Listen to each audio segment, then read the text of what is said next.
Ivory Tower. Ivory Tower is a place where huge knowledge, invention, discoveries, and huge innovations been generated.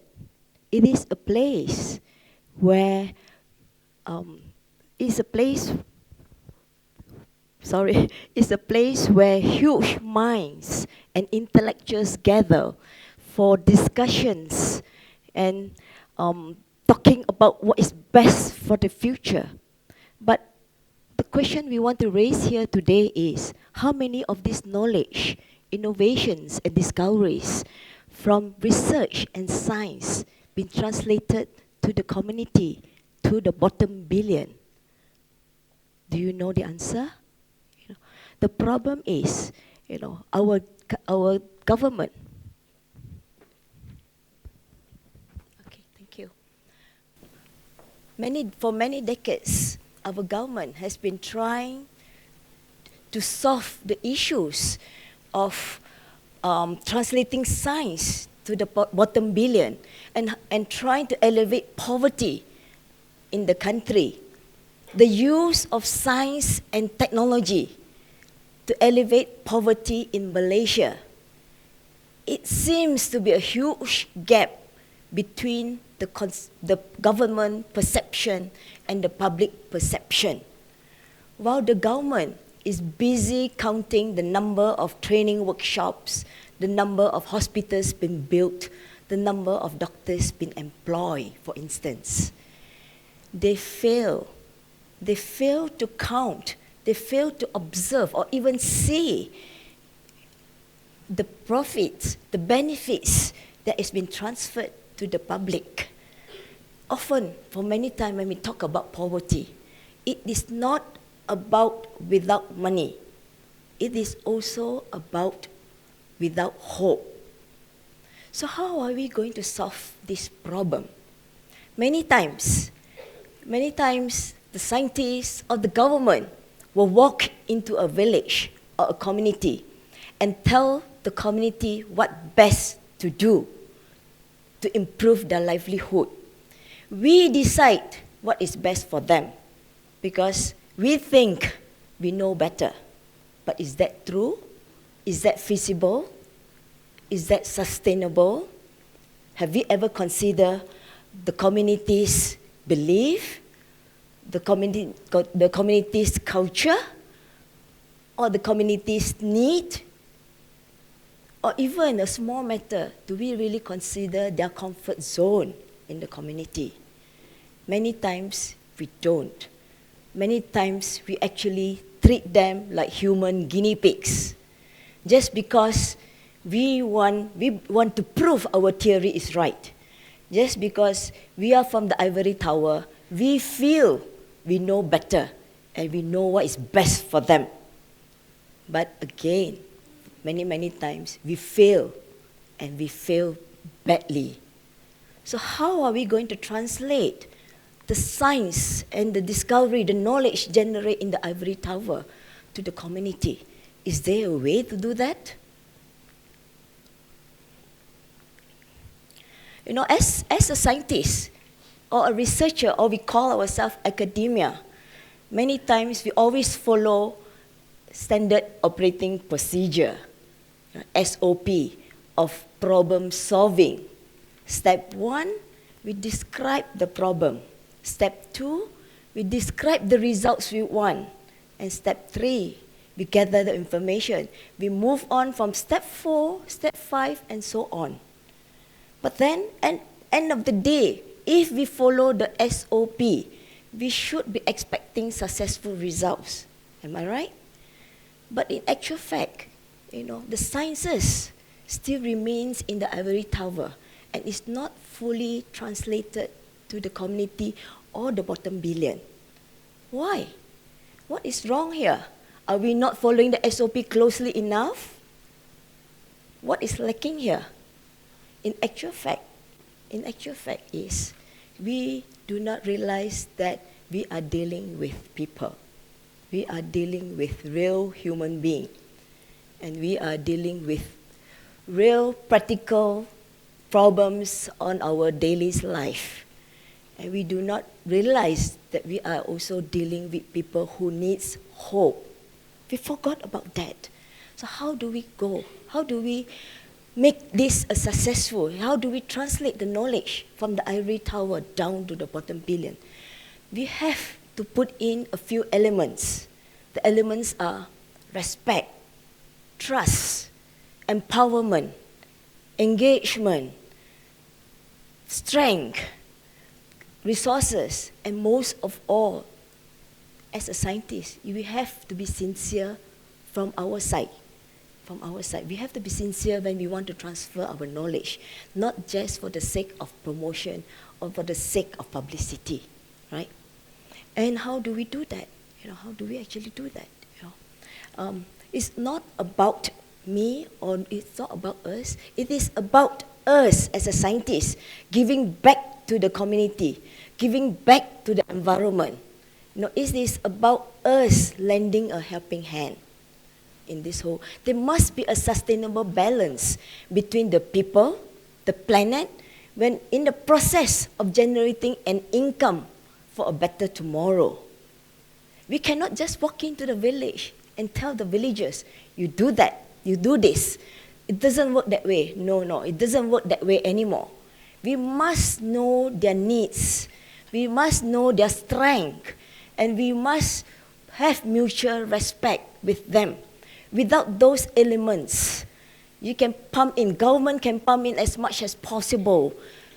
The money, the whatever workshops they were to do, you will end up facing the same failure. Let me share with all of you my experience translating science to the community through oyster farming. I have been doing oyster research for the past 30 years. In Universiti Sains Malaysia. Universiti Sains Malaysia, together with the local government and the Department of Fisheries, has conducted numerous workshops, trainings, and research projects in oyster breeding and farming, all the way from the laboratory to the farm. And proudly, I would say, in Malaysia, now we have our own commercial oyster hatchery. We are able to produce our own oyster babies. I would proudly say also, this is not only the first in Malaysia, but the only one in the region, in the Southeast Asia, okay? And how? How do we actually, what we do, after doing research for 30 years on oysters, we are bringing it to the industry, we are bringing it to the community. But if we were to actually share the whole process of oyster farming with the community, I would surely and definitely face failure. Why? Because it's not possible to expect the community to do some high technology kind of work. So what we did was we compartmentalized the whole process. So we actually, the high technology component of oyster farming, we actually have our industrial partner to do it. The industrial partner are able to do it because they have the funding, they have the capability, and they can adopt the high technology easier compared to the community. Things like, for example, artificial breeding of the oysters, depurating the oysters to be safe for raw consumption, marketing, branding, and packaging. They are able to do that. But in this whole picture, how do we are now talking about the bottom billion, the community. In this whole success story, where does the community comes in? What I did was, my challenge was to get them in, to get the community in. I have to gain their trust and respect before any project can start with the community. Just imagine me walking into a remote coastal community, a remote community with different religion, a remote community with different race, a remote community with different background and upbringing. It is not easy. It has never been easy. They were asking questions such as, is she serious? Can she be trustworthy? What does she want from us? Is she coming here to take advantage of us? These are the questions being thrown by the communities when I was trying to go in and help them. They thought I was a politician going into the community to campaign. You know, it was not easy, but it took me a while. It took me a while to gain their trust. You know, it's something possible. It took me a while. It took me 2 years. It took me 2 years to get their trust. Yes, solid 2 years. And I managed to blend into the community. And we become partners. In fact, we became family. We celebrate our differences. That is where the knowledge can be transferred when there is no barrier, when we are all in a family and we celebrate the differences, right? What I did was, when I go into the community, I transfer the science of high technology of oyster farming to something easy and simple enough to be done by the community on a continuous basis. Right? We guide them, we actually teach them, and we work hand in hand together through a process we call co-learning and co-creating solutions for everyday, for day-to-day problems pertaining to oysters. During the early stage, the community just come in on a part-time basis because they still need to earn a living. After a while, we gain respects with on each other. We respect each other's opinion, and our belief is it's not about them or it's not about me. It is about us working as one. What is important there is we do not actually give them everything. We give them some simple infrastructure and we teach them. The important thing that makes it successful is because we transfer the knowledge we have to them, the knowledge of science and the skill to make that oyster farming a successful story for them, right? And we actually work together. We actually work together. We build the raft together. Rain or shine, we get wet together, right? During the process, we also teach them the science of measuring oysters in terms of their survival and growth. At least they know whether what they are doing is growing or are they dying. At least they know, right? And this has proven, we managed to actually bridge the gap between the industry and the community, where the community will grow the oysters, the industry will help to package it and to cleanse it and to sell. It comes very well. In fact, we also manage to bridge the gap between the university, the government, the industry, and the community through oyster project. Our approach is always based on the saying, give a man a fish, you feed him for a day. Teach him how to fish, and you feed him for a lifetime. We use that concept. It has proven, through oyster farming, it has proven that science can make changes to the life of others. Maybe not to many in this case, but at least to Pak Su and his community. This is what he has during the early stage of the program in year 2012. A small raft made of bamboo.